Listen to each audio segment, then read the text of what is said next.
All right. Welcome. Good to see y'all here as folks come in. And then this presentation is kind of like an old school webinar. I'm going to present for a little bit, and then I'm going to give a behind the scenes demo of some stuff. And then we'll have some time for some questions because I believe that most of those coming will have their video off and audio off. There's a time when you can turn that back on, and that'll be during the Q&A. We'll have some Q&A afterward, and hopefully this will be really, really helpful for you because we're going to do a fast-paced presentation, then a behind-the-scenes kind of demonstration of the app, then the Q&A. But I do want to encourage you because what we're going to be talking about is going to be so practically helpful, but it's built upon a theological foundation. And so we want to emphasize that the calling to preach really is it's a huge privilege. Huge privilege.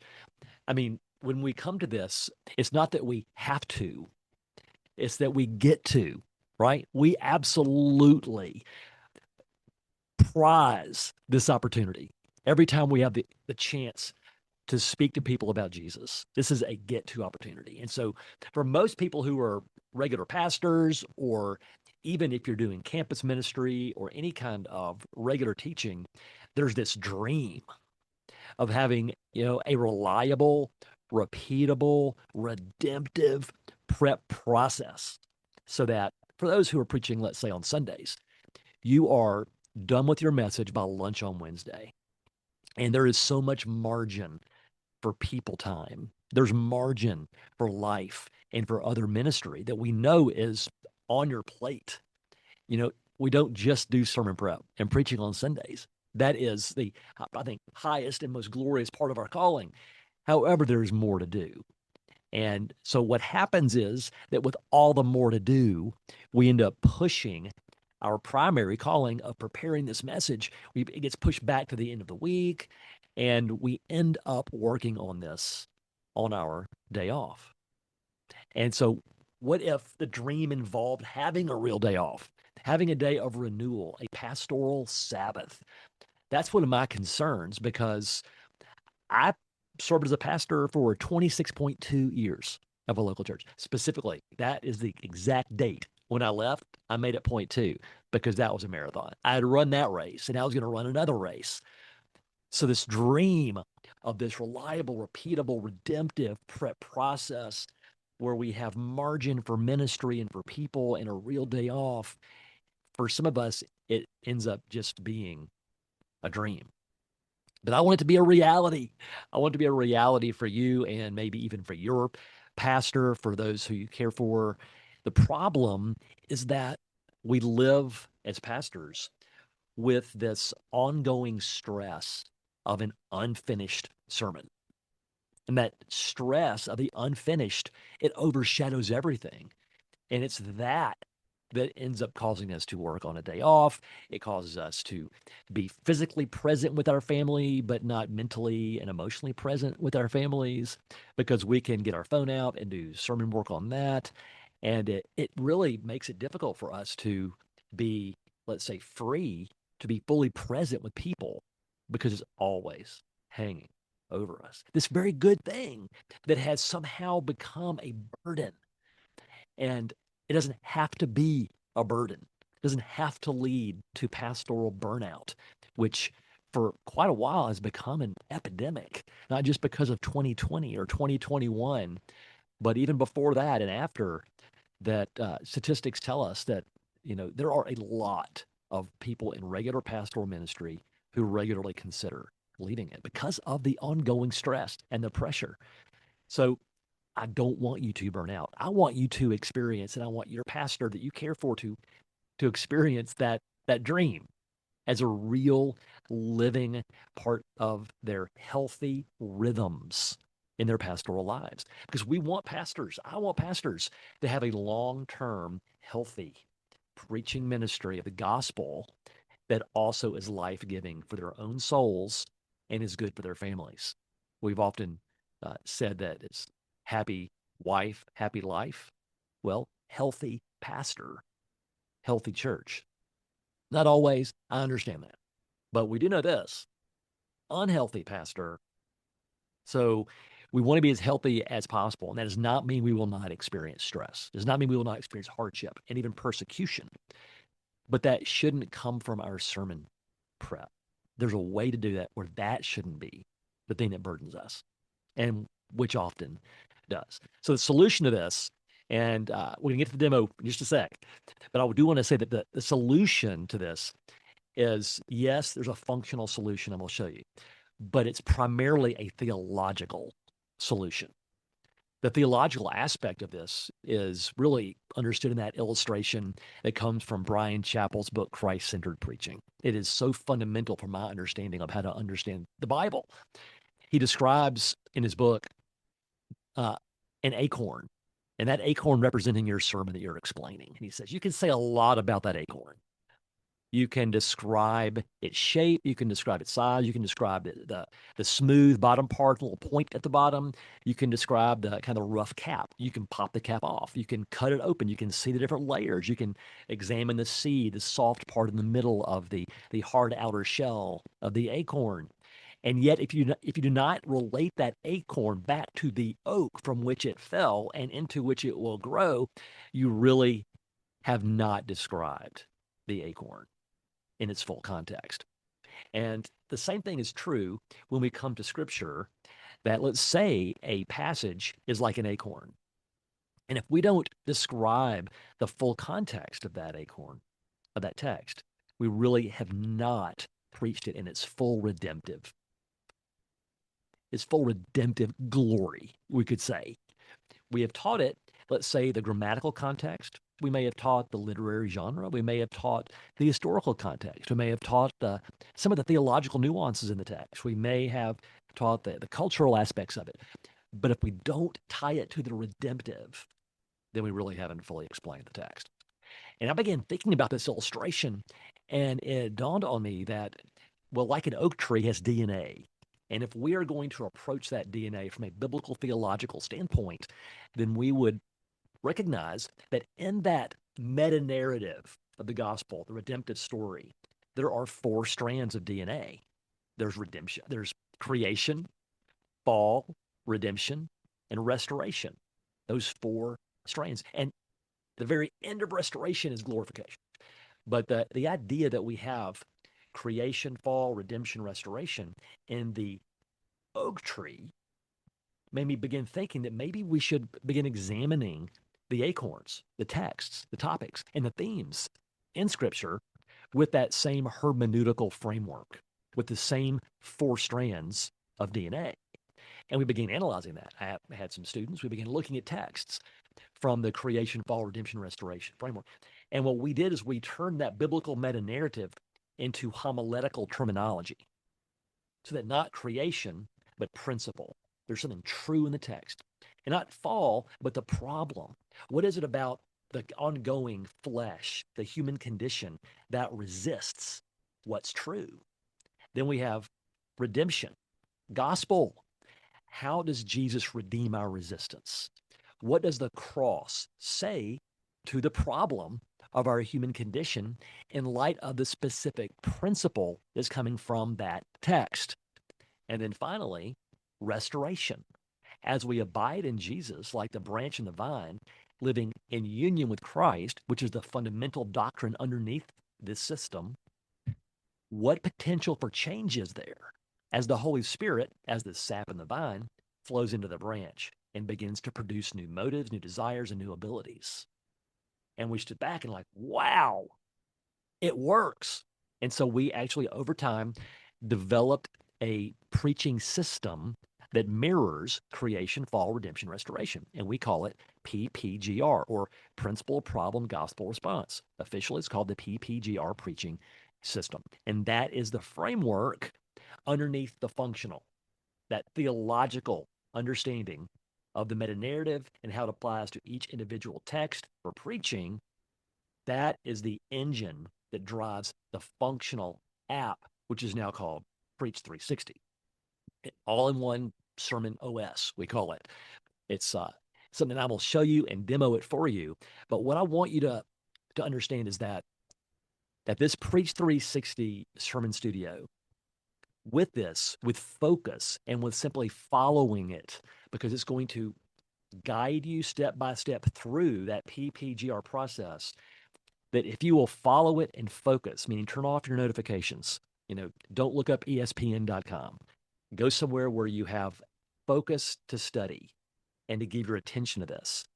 If you do that, then you can create a biblically deep, theologically robust, gospel rich, redemptive, life changing, expository sermon in an afternoon.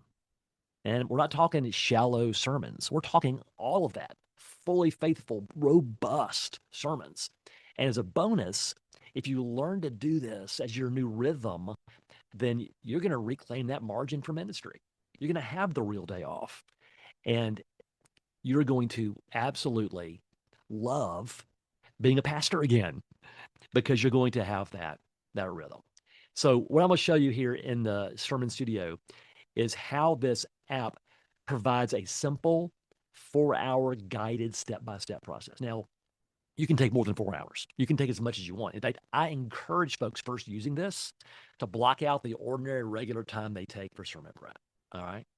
And you're not going to need it, but it will just show you, once you're done so much earlier than you expected, what kind of margin you now have.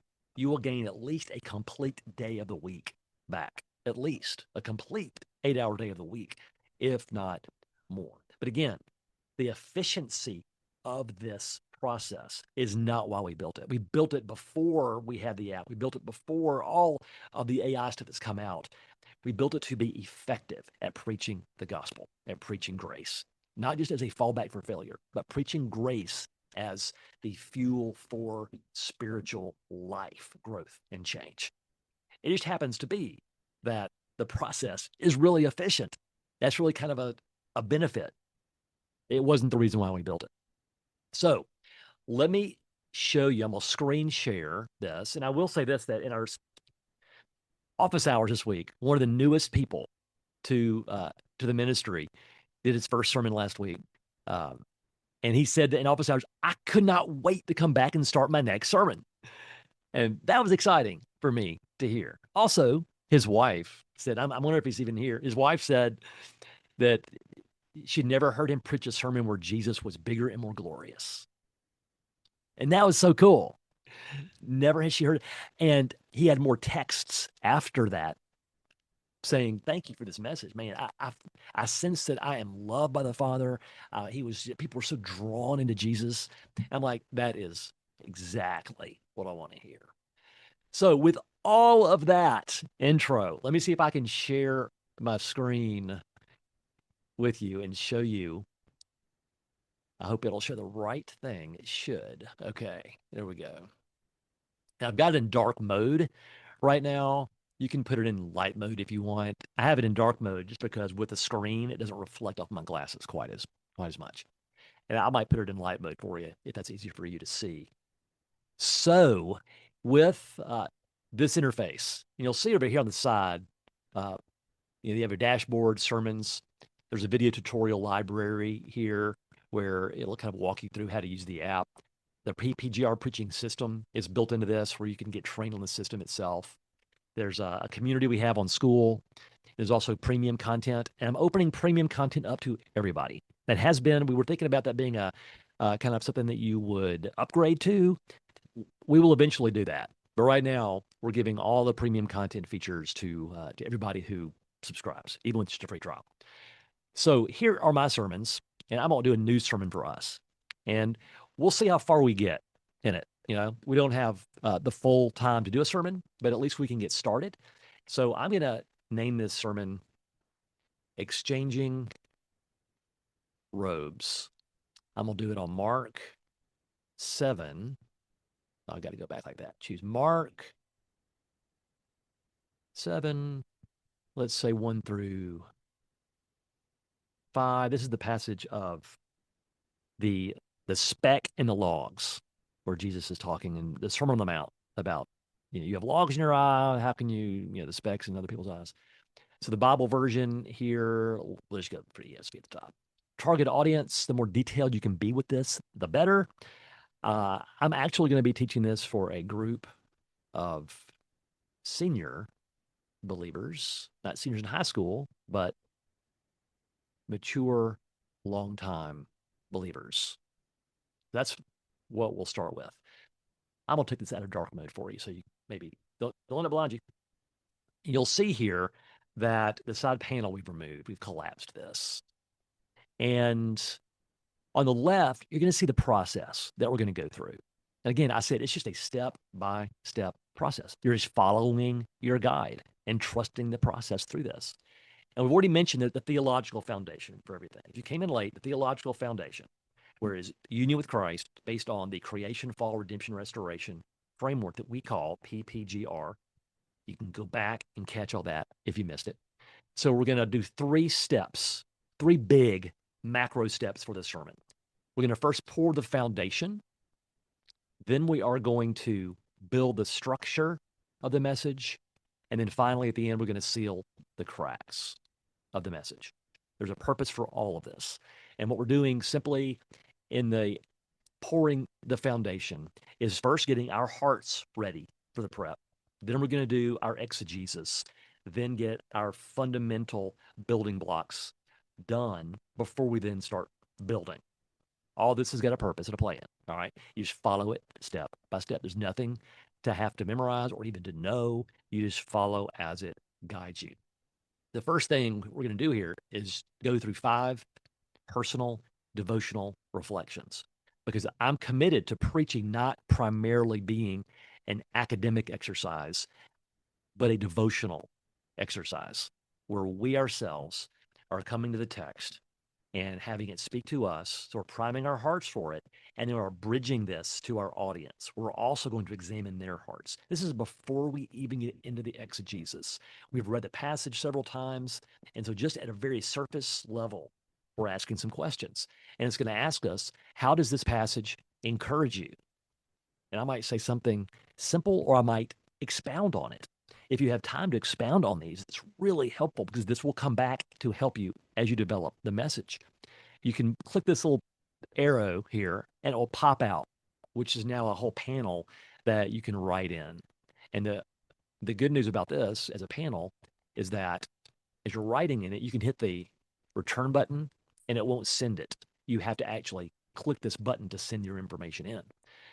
If you do it in this button, this panel over here, you might accidentally hit the return button and it's gonna forward it. And you don't want to do that. But just for demo's sake, I'm gonna say I don't have to be a judge of other sins.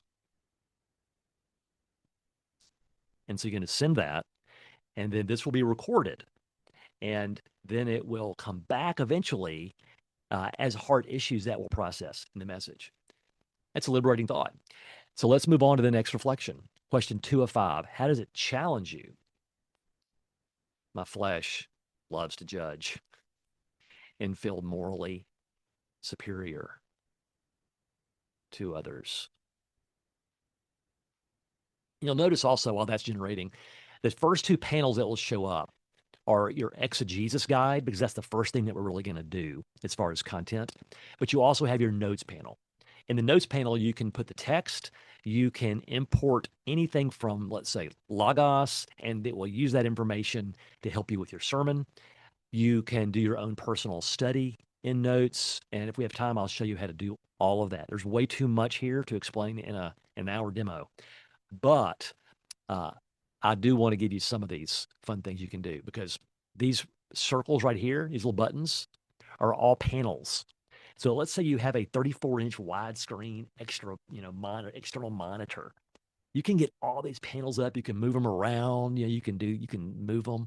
You can you can have your expository maps up, which that'll be generated later.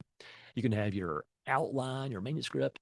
But on my computer, you can see that's too narrow. So I don't want all that up here. I'm just going to keep my exegesis. And you can even remove this if you want to, the blueprint.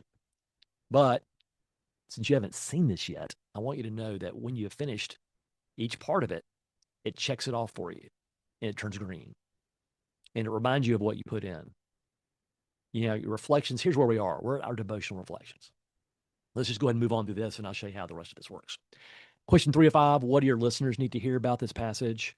They will be tempted to judge in the name of discernment. Again, just giving it some information so we can move through this with regard to demoing how it works. What potential pushback will you expect? Not to judge sounds like we're tolerating sin and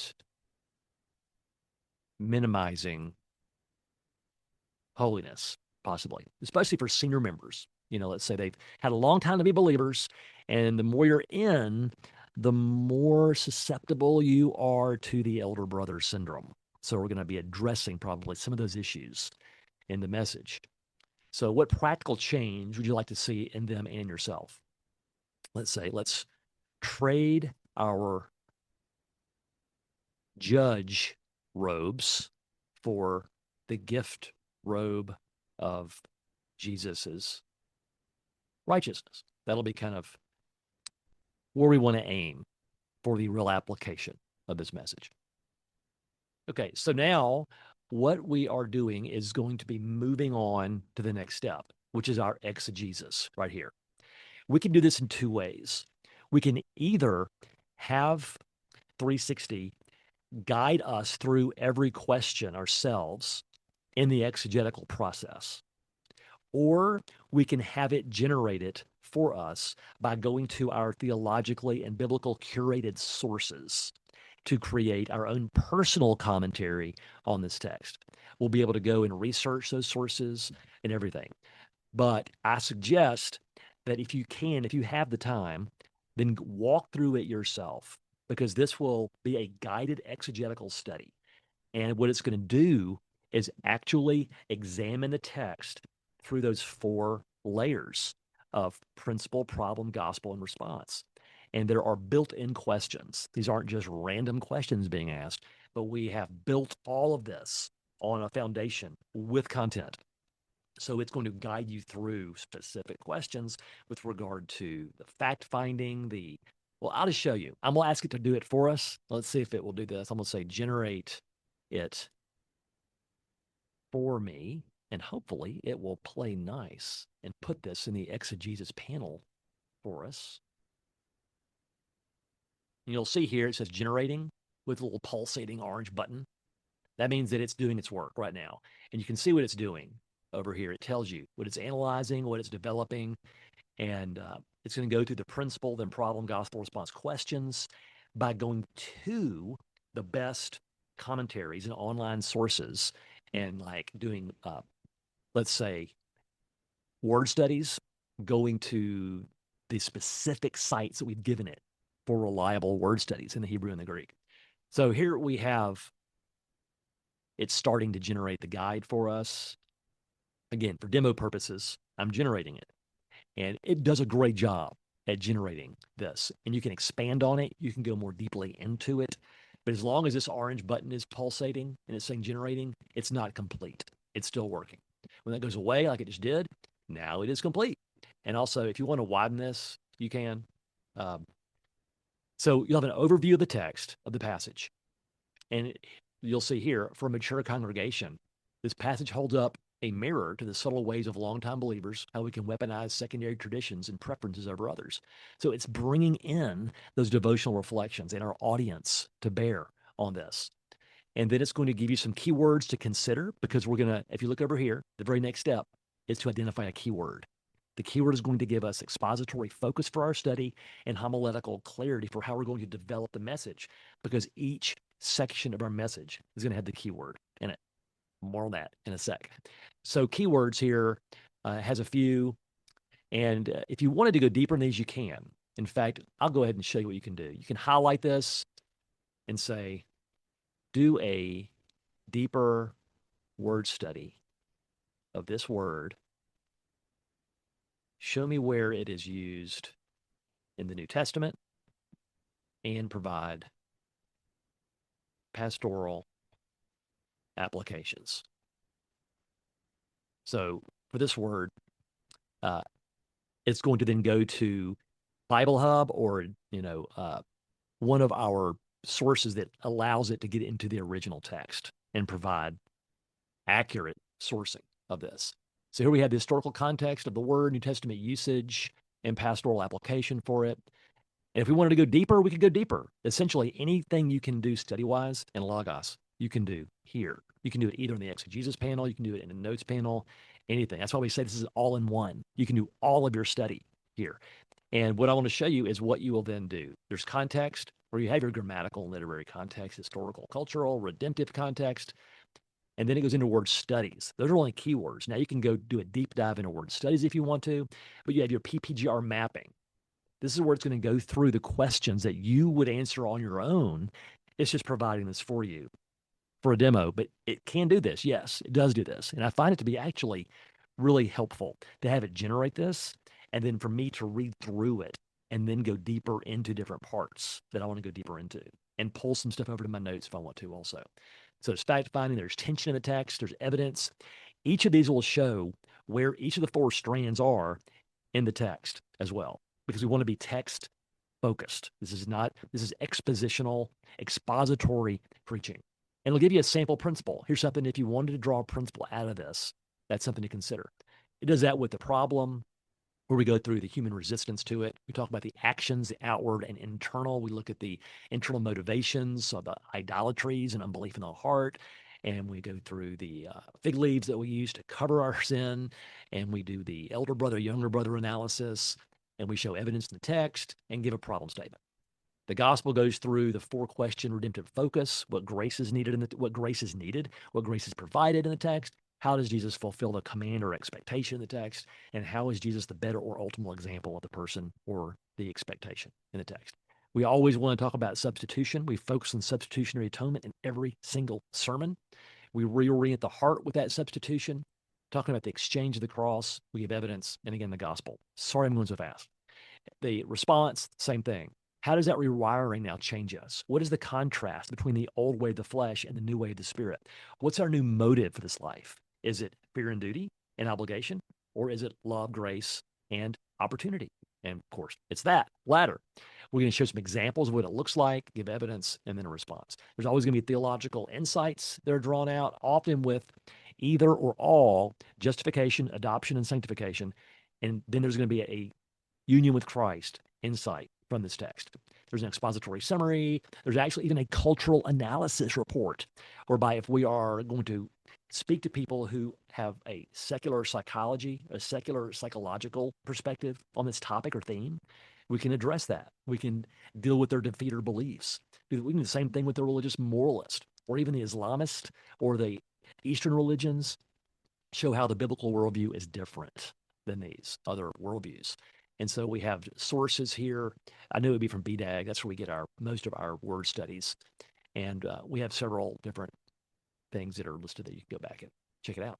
So I have expanded the word study on tradition. Now let's keep building our foundation. What single word captures the heartbeat of this passage? After we do our exegesis here, we're now ready to move on to the keyword. And we're making progress. And all we're going to do throughout the Pour the Foundation is come up with our principal statement, our problem statement, our gospel statement, response statement, anchor illustration, and opportunity for change. And ideally, we'll be able to do all of this if we focus in about an hour. If we're really locked in, we can do this in an hour, okay?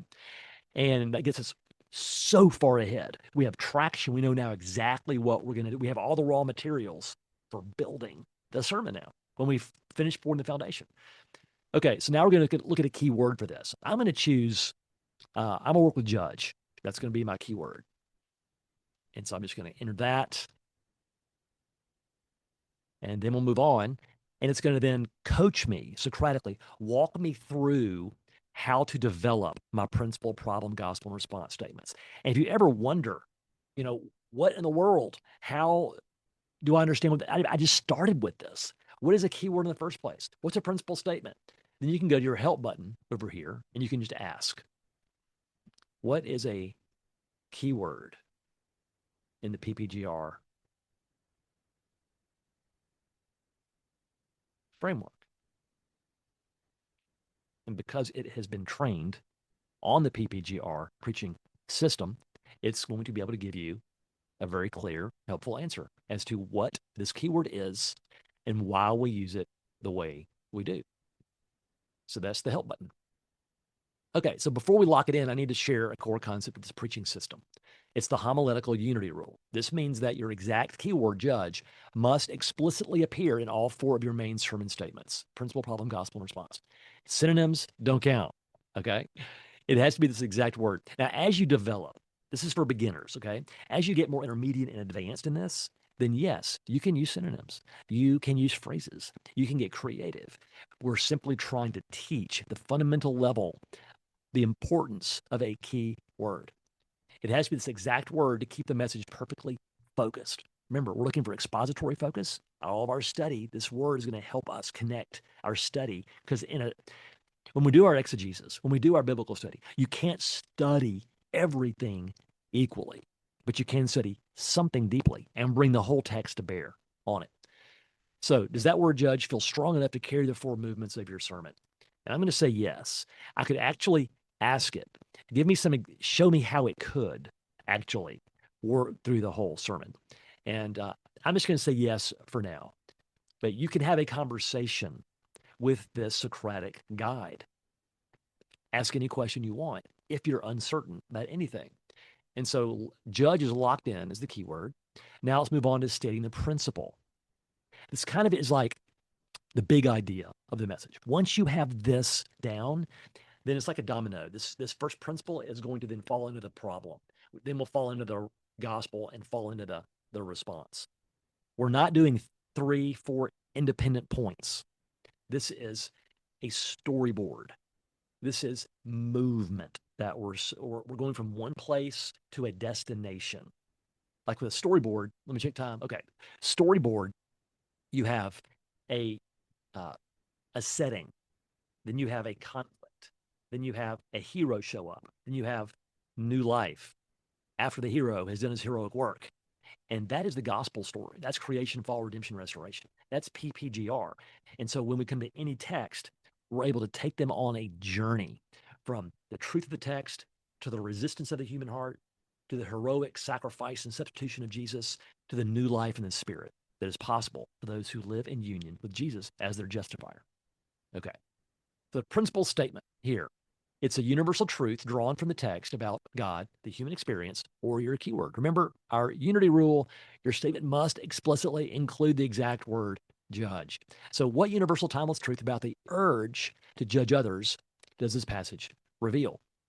And I prefer to make this statement as simple as possible because then we can develop it under the principal movement. Okay. So we could say,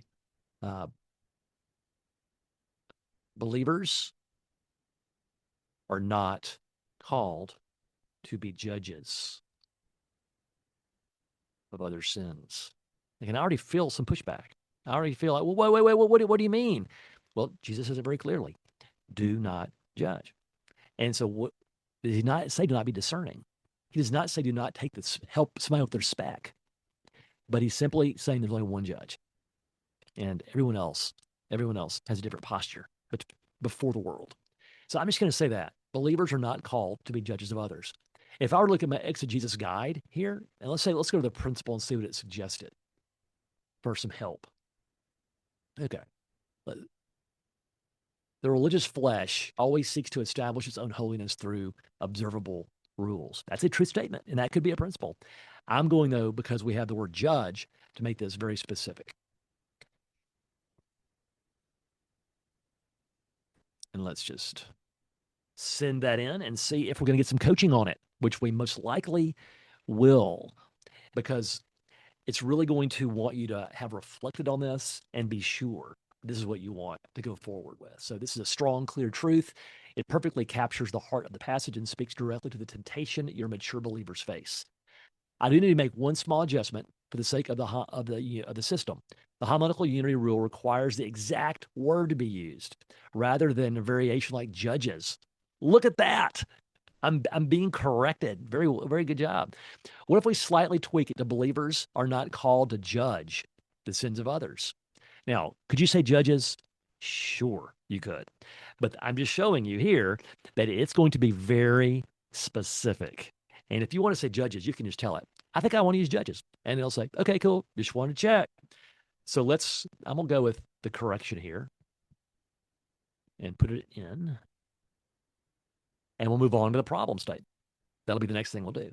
So if believers are not called to judge the sins of others, then lock it in. Let's move to the next movement. Okay. And just keep the conversation going. Keep it going. Say, if it says we're going to lock it in, say, I love it. Let's do this. And then we're going to go to the problem. Now that we have our principle, this is the fall movement where we look at the human condition. We know the truth that we're not called to judge the sins of others, but our flesh naturally resists this. Yes, it does. What is the human resistance to this truth about our calling not to judge? How does our flesh push back against the principle? Hint.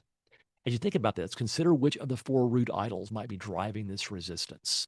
We'll talk about this in developing the problem movement, whether it's control, comfort, approval, or power. This has been trained on Tim Keller's concept of idolatry. And so that we will have to deal with that in the movement. You don't have to include that in your statement. However, it's helping us to think about it. Okay, so what is it? We tend to seek, I'm just going to say we tend to judge others for a sense of moral superiority born out of our desire for control.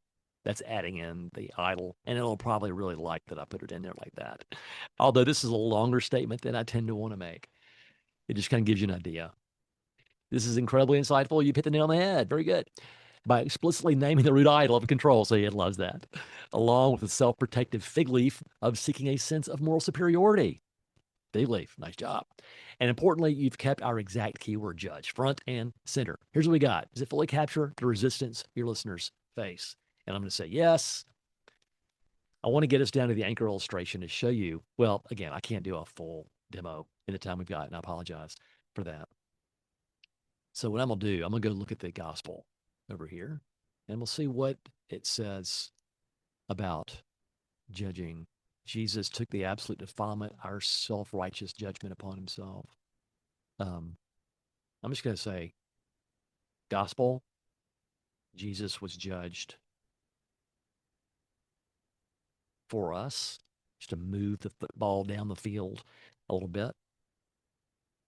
I was really wanting to get through the entire, pour the foundation for us to show you what happens with this and how far we can get ahead in so soon in a time.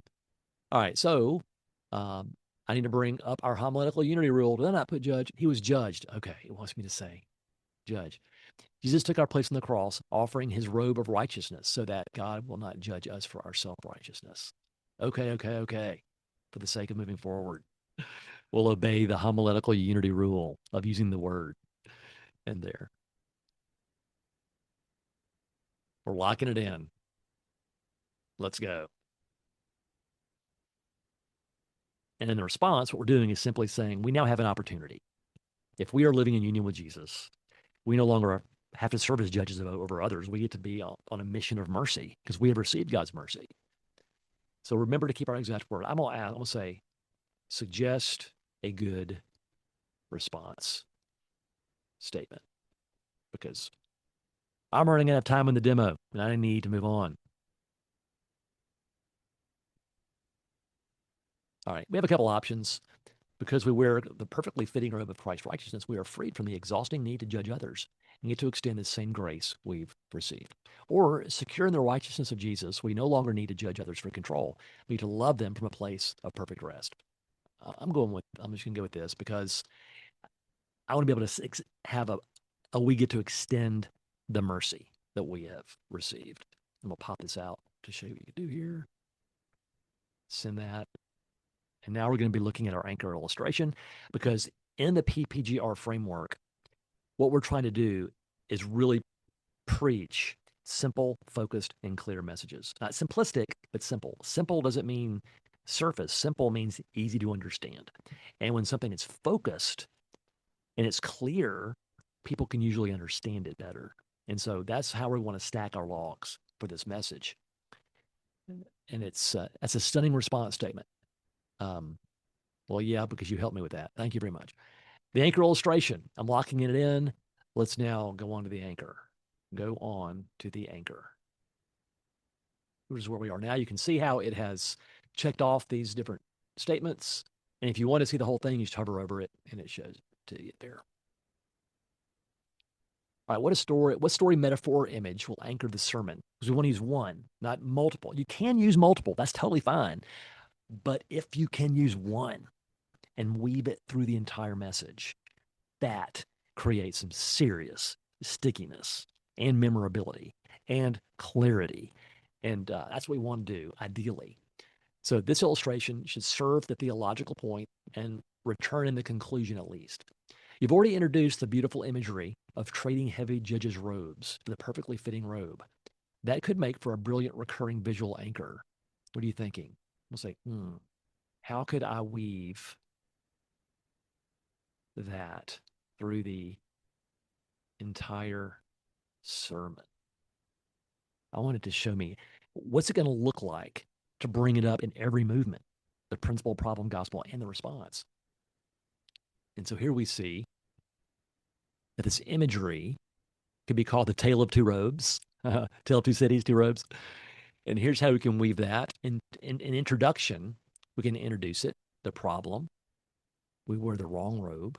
In the gospel, we get a new robe. And the response, we remind believers that they don't have to carry the gavel. We paint a picture of what it looks like to walk out of the church doors wearing Christ's robe. It's light, it's free, and it's one that extends grace. That's okay. That's okay. We could probably think of something else, but for the time's sake, we would say, great, let's lock it in and move on to the opportunity for change, which will complete the pouring of the foundation. Now, the opportunity for change. Why is this going to be important? It's because in many sermon introductions, what we see folks do, and what I did for the longest time, was simply set up the context of the scripture, which is great. We want to do that. And then tell them that we're going to address a certain topic, or we're going to talk about this theme, or talk about whatever it is.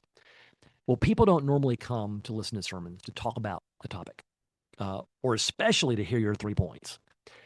They come hoping that there's going to be something that is going to actually have the power to change their lives. And we have something in this that has the power to change their lives. And so how we're going to work this introduction once we have this opportunity for change is essentially say, here's the text. This is from Matthew 7. And here's the context. The folks to whom Jesus spoke were tempted to judge others for a sense of moral superiority. Well, the problem is we do the same thing. And so we then build this relevance bridge between their need for a new way to view themselves, God, and others. We have that opportunity ourselves today. And so we could frame it this way and saying something like this opportunity, after you've built that relevance bridge from the original recipients to us, we simply say, we now get to exchange those robes of the judge for the gift robe of Jesus. And rather than live with a sense and spirit of hypocrisy, we get to be those on a mission of mercy to our world. So something like that would be an opportunity for change. And because that's going to come up when we get into the building the structure, the expository maps, that's the prelectio, which is the introduction. Then we'll build out all of our movements and do a conclusion. Let's lock it and go ahead and create expository maps. I'm not sure it's going to do this right now because it doesn't like skipping parts. But if you tell it, I really need to move ahead, then often it will do that. But you see here, it definitely will not. It wants me to go ahead and lock in my opportunity for change. So let's go ahead and lock that in. And then what I want you to see are the expository maps.